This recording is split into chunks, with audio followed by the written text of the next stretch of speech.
طرح نماز عید جو ہے وہ عیدگاہ میں کھلے میدان میں پڑھی جاتی تھی، اور جب آپ صلی اللہ علیہ وسلم کھلے میدان میں ادا فرماتے اور ہمیشہ کھلے میدان میں ہی ادا فرمائی تو آپ کے سامنے سترہ لگا دیا جاتا تھا۔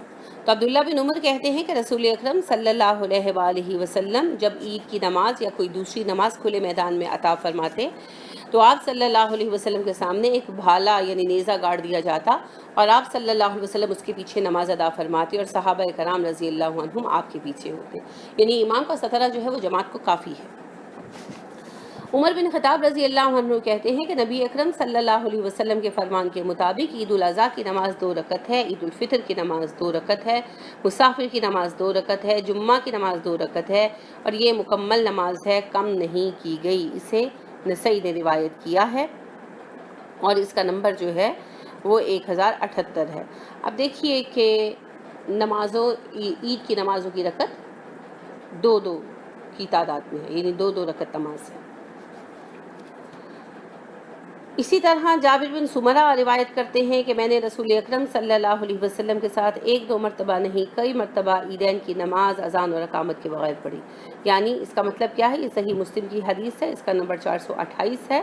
اس کا مطلب یہ ہے کہ عید کی نماز میں اذان اور اقامت نہیں ہوتی۔ اسی طرح عبداللہ بن عمر کہتے ہیں کہ رسول اللہ صلی اللہ علیہ وسلم، ابو بکر صدیق رضی اللہ عنہ اور عمر فاروق رضی اللہ عنہ نماز عیدین خطبے سے پہلے ادا فرماتے۔ اسے بخاری اور مسلم نے روایت کیا۔ اللؤلؤ مرجان میں اس کا نمبر 509 ہے، یعنی کہ نماز عید پہلے ہوگی اور خطبہ بعد میں ہوگا۔ عبداللہ بن عمر رضی اللہ عنہ کے آزاد کردہ غلام حضرت نافع رضی اللہ عنہ کہتے ہیں میں نے ابو ہریرہ کے ساتھ عید الفطر عید الاضحیٰ دونوں کی نمازیں پڑھی۔ ابو ہریرہ نے پہلی رکعت میں قرات سے پہلے 7 تکبیریں، دوسری رکعت میں قرات سے پہلے 5 تکبیریں کہیں۔ ٹھیک ہے، تو یہ جو ہے اسے امام مالک نے روایت کیا، موطا امام مالک میں کتاب الصلاۃ فی صلاۃ العیدین میں، اور اس کا نمبر 406 ہے۔ اب دیکھیے کہ پھر کل جو ہیں تکبیریں ہو گئی، یہ 12 ہو گئی۔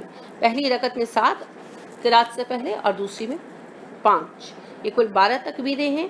اور وائل بن حجر سے روایت ہے کہ رسول اللہ صلی اللہ علیہ وسلم ہر تکبیر کے ساتھ ہاتھ اٹھایا کرتے تھے۔ اسے امام احمد نے مسند میں روایت کیا اپنی، اور اس کا نمبر 641 ہے۔ تو لہٰذا ہر تکبیر پر، دونوں رکعتوں میں ہر تکبیر پر ہاتھ اٹھائے جائیں گے، رفع الیدین ہوگا۔ پہلی رکعت میں 7 تکبیریں ہیں، دوسری میں 5 تکبیریں ہیں، ہر تکبیر پر ہاتھ اٹھایا جائے گا۔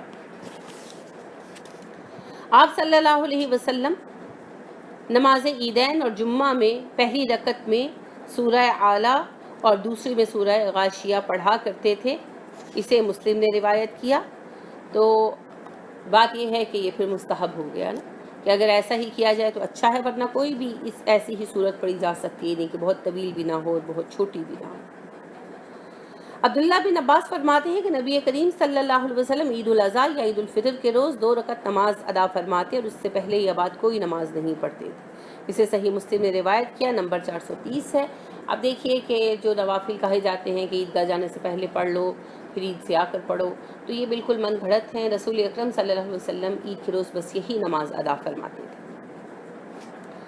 حضرت جبیر بن نذیر کہتے ہیں کہ صحابہ کرام عید کے روز آپس میں ملتے تو ایک دوسرے کو کہتے تقبل اللہ منا و منک، اللہ آپ سے اور مجھ سے ان اعمال کو قبول فرمائے، کہ روزوں کو اور عید کی جو نماز پڑھی ہے اس کو قبول فرمائے۔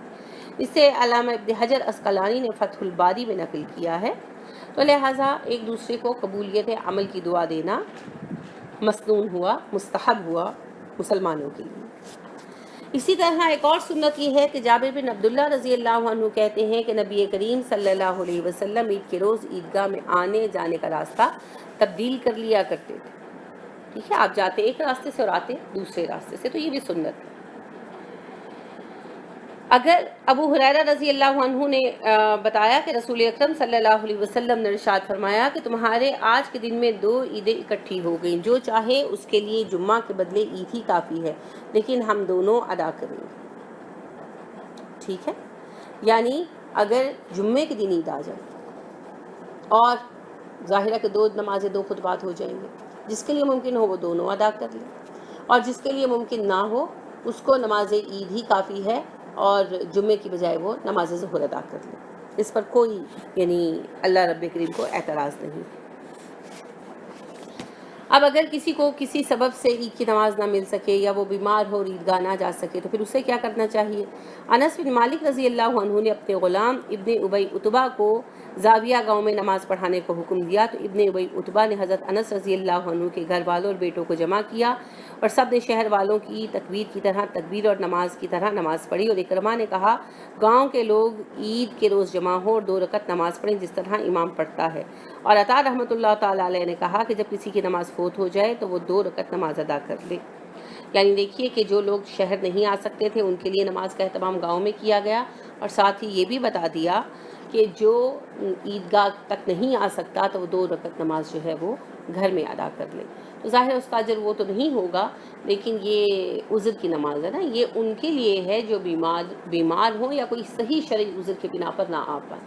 ویسے نماز عید عیدگاہ میں ہی ہوتی ہے، انفرادی نہیں ہوتی، یہ تو عذر کی نماز ہے، بس اللہ نفلوں کا ثواب دے گا۔ اب بنیادی بات یہ ہے کہ نماز عید عیدگاہ میں ہی ہوتی ہے۔ تو یہ جو متفرق مسائل ہیں ان کو ہم ذرا ایک ترتیب میں دیکھتے ہیں۔ عید کے دن غسل کرنا چاہیے، یہ مستحب ہے۔ عید کے دن اچھا لباس پہننا چاہیے، ممکن ہو تو نیا پہنے۔